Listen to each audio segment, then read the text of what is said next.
ሊያገባኝ እየመጣ ነው ያልኩህ ህንዳዊ ፍቅረኛ ይሄ ነው የምታስተረጉምልኝ ማለት ነው። 3 አመት ሙሉ በቴክስት ስናወራ ጉግል ላይ ነበር የምተረጉመው። አንቺ ግን ቀለበት ሊያስርልሽ እንደሚመጣ በምን አወቅሽ? ትልቅ ሰርፕራይዝ ይዤልሽ ነው የመጣሁት ነው አለኝ። ሜጀቢ አብኮ ዴክታ ሆቶ ሚራክል ትሬክታ ሄ ልክ እኔ አንቺን ሳይሽ የልቤ ትርታ ይፈጥናል።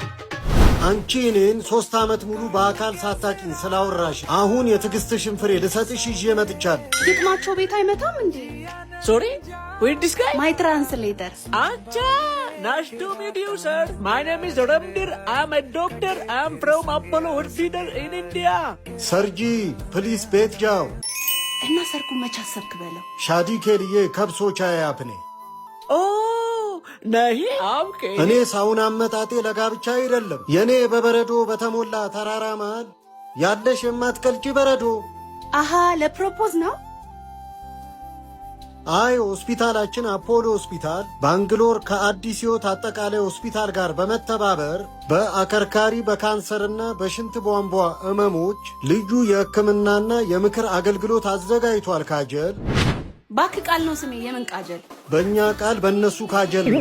እና ከህንድ ድረስ የመጣው ምክር ይዞ ነው?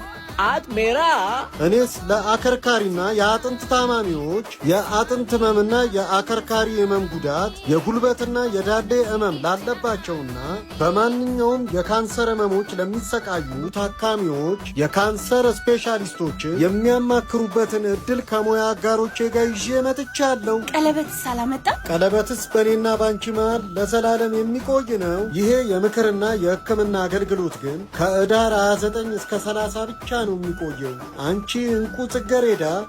እሺ ሰርፕራይዙን ቶሎ ንገረኝ በለው። ኧረ እኔስ የጀመርኩት ሐሳብ የሩዝ ማሳ ውስጥ እንዳለ ገለባ ከመበተኑ በፊት ልጨርስልሽ።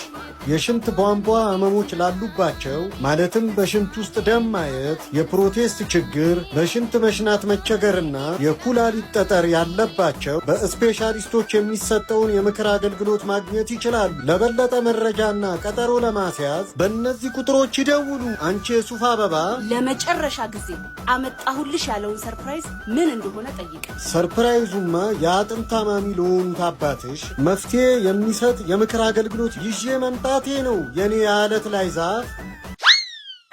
አሬስ አባቷን አድኖ እሷን ሊገላት ነው። ኧረ በግባር ምን አድርጊ ነው የሚላት ላሟን? እየጸለየ ነው። ባክሽ ላሟ አምላኩ ናት።